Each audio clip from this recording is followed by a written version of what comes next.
যেটা জঙ্গল হয়ে পড়ে রয়েছে, সেখানে কোনো কাজ হচ্ছে না, খেলার মাঠ ঠিক হচ্ছে। আমি খুব ছোট্ট ছোট্ট উদাহরণ দিচ্ছি, খুব দূরে যেতে হবে না। হাওড়ায় নবান্ন থেকে প্রায় 4 থেকে 5 কিলোমিটার দূরে আমি এমন এমন জায়গা জানি যেখানে জল জমলে প্রায় 3 মাস জল সরছে না, স্পেশালি শালকিয়া, লিলুয়া এইসব অঞ্চলে কিন্তু লোকেদের ক্ষোভ উপড়ে পড়ছে। তারা কাজ পাচ্ছেন না, তারা চাইছেন একটু যদি রাস্তা পরিষ্কার হয়ে যায়, রাস্তা ঠিকভাবে হয়ে যায়, ড্রেনেজ সিস্টেম ঠিক হয়ে যায়, কিন্তু সেটা হচ্ছে না। এই সব কমপ্লেনগুলো কিন্তু আসছে, সেখানে কিন্তু কাজ হচ্ছে না। একটা অ্যান্টি ইনকামবেন্সি ফ্যাক্টর থাকে, সেটা প্রায় 15 বছর হতে চললো। এই ফ্যাক্টরটাকেও তো নেগেট করতে হবে, এই ফ্যাক্টরটাকেও তো কাটতে হবে। তার জন্য মানে এরকম লুক্রেটিভ প্রজেক্টগুলো না আনলে হবে না, এটা কিন্তু মমতা বন্দ্যোপাধ্যায় জানেন। তাই জন্য খুব স্ট্র্যাটেজিকলি এই প্রজেক্টটাকে আনা হয়েছে। যেই ক্ষোভগুলো আসছে, যেই কমপ্লেনগুলো আসছে বিভিন্ন এলাকা থেকে, আমি তো খুব মানে কাছের উদাহরণ দিলাম যে হাওড়া জেলাতেই নবান্ন থেকে, যেখানে মুখ্যমন্ত্রী বসেন, তার 3-4-5 কিলোমিটার দূর থেকে বা 3 কিলোমিটার দূরেও টিকিয়াপাড়া, যদি আজকে রাস্তাঘাট তুমি যাও দেখো, রাস্তাঘাটের অবস্থা খুব খারাপ হয়ে রয়েছে, হাঁটা যাচ্ছে না, জামা কাপড় খারাপ হয়ে যাচ্ছে কাদায়, স্কুলে যেতে পারছে না, মানে যাচ্ছে স্টুডেন্টরা, কিন্তু যাওয়ার সেরকম ভালো উপায় নেই, ভালো রাস্তা নেই বলে। তো এই সব কিন্তু ক্ষোভ রয়েছে জনতার মধ্যে। সেসব খবর আসছিল, সেসব খবর পাচ্ছিলেন। অ্যান্টি ইনকামবেন্সি ফ্যাক্টর রয়েছে, তার ফলে কিছু একটা করতেই হবে।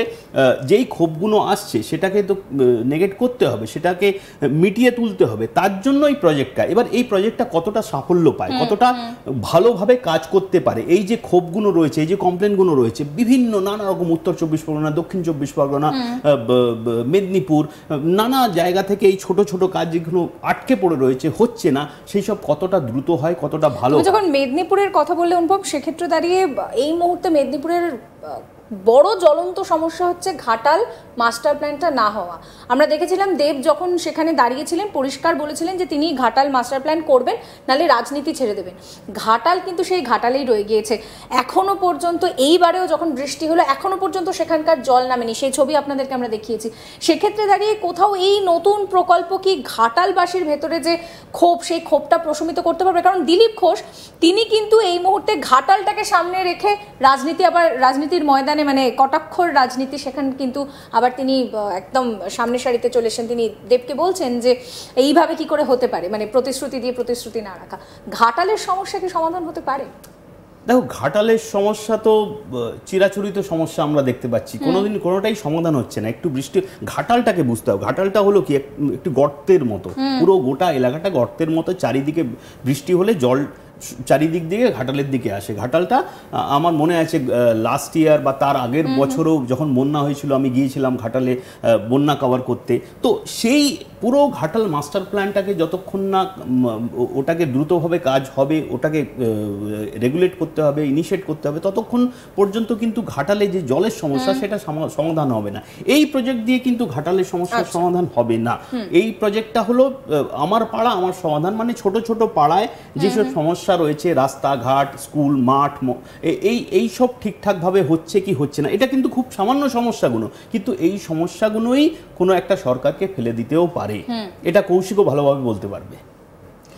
আমি তোমার কাছে আসবো কৌশিক। এই মুহূর্তে দাঁড়িয়ে আমরা যদি একটু বিজেপির যে রাজনীতির যে লাইনটা রয়েছে সেটা যদি দেখি, তাহলে মেনলি যেটা ফোকাস হচ্ছে হিন্দুদের ওপরে বাংলায় আক্রমণ হচ্ছে, হিন্দু রাজনীতি, এই ব্যাপারটা ভীষণভাবে ফোকাস করা হচ্ছে। তো কোথাও গিয়ে দাঁড়িয়ে আজকে একদম প্রত্যন্ত ঘরের মহিলার ব্যাংক অ্যাকাউন্টে যদি মাস গেলে 1,500 টাকা ঢোকে, সেই টাকাটা নিয়েও তুলসীতলায় ধূপটা দিতে পারবে, তাহলে তার কিন্তু ওই হিন্দুত্ববাদের রাজনীতি কোনো এফেক্ট করছে না। বিজেপির কাছে এই ব্যাপারটা একটা বড় চ্যালেঞ্জ না, মানে এই শুধু হিন্দুত্ব হিন্দুত্ব হিন্দুত্ব। তারপরে 2021 সালে বিজেপির কাছে একটা চ্যালেঞ্জ ছিল, যখন মমতা বন্দ্যোপাধ্যায় দুয়ারে সরকার বা লক্ষ্মীর ভান্ডারটাকে আরো বেশি বিস্তৃত করে দিল, সেই সময় বিজেপির কাছে কিন্তু 2021-এর বিধানসভা নির্বাচনের একটা ফ্যাক্টর ছিল, 2024-এর লোকসভা নির্বাচনের ফ্যাক্টর ছিল। কারণ তখন মমতার সামাজিক প্রকল্পগুলো মধ্য গগনের, সবাই সব পাচ্ছে, মানে বেকার ভাতা, বার্ধক্য ভাতা, ওবিসি সার্টিফিকেট, সমব্যথীর টাকা, রূপশ্রী, কন্যাশ্রী, সবুজ সাথী সবই পাচ্ছে। এখানে যেটা হলো, এখানে মমতা বন্দ্যোপাধ্যায় তার জয়ের পথটাকে আরো বেশি সুনিশ্চিত করলেন, আরও বেশি সুনিশ্চিত করা, আরও বেশি কনফার্ম করা, নিশ্চিত করা যে আমার ওই 80,000 বুথের যারা ভোটার তারা আমাকে ভোট দেবে। এরকম তো নয় যে 80,000 বুথের সব ভোটারই তৃণমূলকে ভোট দেবে, সেখান থেকে কিছু থাকবে সুবিধাও নেবে, বিজেপিকেও ভোট দেবে। ঠিক সেভাবেই বিজেপির কাছে হয়তো নতুন কোনো রণকৌশল আছে, সেটা আমরা জানতে পারবো। কারণ তুমি দেখো, শুভেন্দু অধিকারী কিন্তু এর আগে বলেছিল যে আমরা ক্ষমতায় আসলে 3,000 টাকা করে দেবো। ঠিক সেরকমই তারা যদি ক্ষমতায় আসে বা বড় কোনো চমক, এবারে দেখা যাক 2রা আগস্টে কোথায় কতটা সফল হয় এই নতুন ক্যাম্প। কারণ যে মুখ্যমন্ত্রী বলেছেন অর্থ সচিব থাকবেন, মুখ্য সচিব থাকবেন, তারাই জেলা স্তরে একটা কমিটি তৈরি করে দেবেন, টাস্ক ফোর্স, কাজ হচ্ছে কিনা। অনুপম যেমনটা বলছিল যে ছোট ছোট কাজ, পুকুরের পার বাঁধাই, পানীয় জল, রাস্তা, এগুলো বড্ড বেশি, যাতে দীর্ঘদিন একটা অভিযোগ আসছিল যে দুয়ারে সরকারের মাধ্যমে হচ্ছে না, এবারে এইটার মাধ্যমে মমতা বন্দ্যোপাধ্যায় বললো তাহলে এই পাড়ায় সমাধান, এর মাধ্যমে এটা করতেই হবে। কিন্তু এটার সঙ্গে বিজেপির পরাজয় সেরকম কোনো সম্পর্ক আছে বলে আমি মনে করি না। বিজেপি তার মতো করে প্রচার করবে, কিন্তু বিজেপিও চাইবে এই বিধানসভা নির্বাচনকে হাতিয়ার করতে, তারাও হয়তো নতুন কোনো প্রজেক্ট বা আবার দেখো কৌশিক, যখন আমরা ধর্মের কথা বলছি, যেখানে বারবার হিন্দু ধর্ম নিয়ে এত কিছু বলা হচ্ছে, সেখানে কিন্তু 21-এর মঞ্চ থেকে মমতা বন্দ্যোপাধ্যায় পরিষ্কার ঘোষণা করলেন যে দুর্গাঙ্গন করে দেওয়া হবে।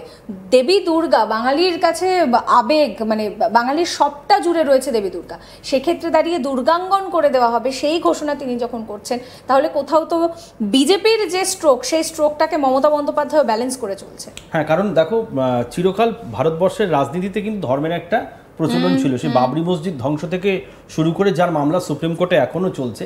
এবং তুমি দেখো, মমতা বন্দ্যোপাধ্যায় কিন্তু পুরীর জগন্নাথ মন্দির, সিঙ্গুরের সন্তোষীমার মন্দিরও করে দিয়েছেন। পাশাপাশি তিনি দেবী দুর্গার কথা এই কারণেই বলেন, কয়েক মাস বাদে পুজো, মানে এ রাজ্যেরই কোথাও একটা কোনো গঙ্গার পার বা সমুদ্রের পার কোনো একটি জায়গা বেছে তিনি দুর্গাঙ্গন করে দেবেন। দুর্গাঙ্গন মানে তিনি দুর্গার, কারণ তুমি জানো এখন যে নতুন পার্টি অফিস হয়েছে তৃণমূলের, তার পাশে একটা দুর্গা বেদি রয়েছে মেট্রোপলিটনে। অতএব মমতা বন্দ্যোপাধ্যায় বার্তা দিচ্ছেন যে প্রধানমন্ত্রী রাম মন্দির করেছেন তার তত্ত্বাবধানে, সেরকম তিনিও কিন্তু পিছিয়ে নেই। তার তত্ত্বাবধানে, মানে মুখ্যমন্ত্রীর তত্ত্বাবধানে কিন্তু হিন্দু ধর্ম, সনাতনী হিন্দু ধর্ম অনেক বেশি প্রচারিত। তার বিভিন্ন রকম র্যালিতে কিন্তু বিভিন্ন ধর্মের লোকেরা থাকে, সর্বধর্ম সমন্বয়ের বার্তা থাকে। তিনি রেড রোডে নামাজেও যান, তিনি ইফতারেও যান, তিনি গুরুদ্বারাতেও যান, চোখও আঁকেন। অতএব ধর্মের সঙ্গে রাজনীতি কিন্তু পশ্চিমবঙ্গের সমাজ জীবনে একদম সম্পৃক্ত হয়ে গেছে। ধর্ম, রাজনীতি এবং ভোট, এগুলো কিন্তু কেউ কারোর সঙ্গে আলাদা নয়, সবকটা সম্পৃক্ত। সেখান থেকে দাঁড়িয়ে মমতা বন্দ্যোপাধ্যায় তিনিও ভোটের রাজনীতি করেছেন। কারণ তুমি জানো 21শে জুলাই বা তার আগে 16ই জুলাই তিনি যে পথে নামলেন, টার্গেট হচ্ছে 2026, নিজের ভোটটাকে সুনিশ্চিত করা। সেখান থেকে দাঁড়িয়ে 2026 সালের ভোট জানুয়ারিতে যদি আমরা শুনি যে লক্ষ্মীর ভাণ্ডারে কিছু টাকা বাড়ানো হলো, সেটাও কিন্তু অস্বাভাবিক কিছু নয়। একেবারেই। অনুপমের কাছে আমি একটু আসবো। অনুপম, কৌশিক খুব সুন্দর একটা কথা বললো যে নরেন্দ্র মোদীর রাম মন্দির, আমরা দেখেছি যে গত নির্বাচনে কিন্তু যে জায়গায় রাম মন্দির, সেখানেই বিজেপির বড়সড় ভরাট।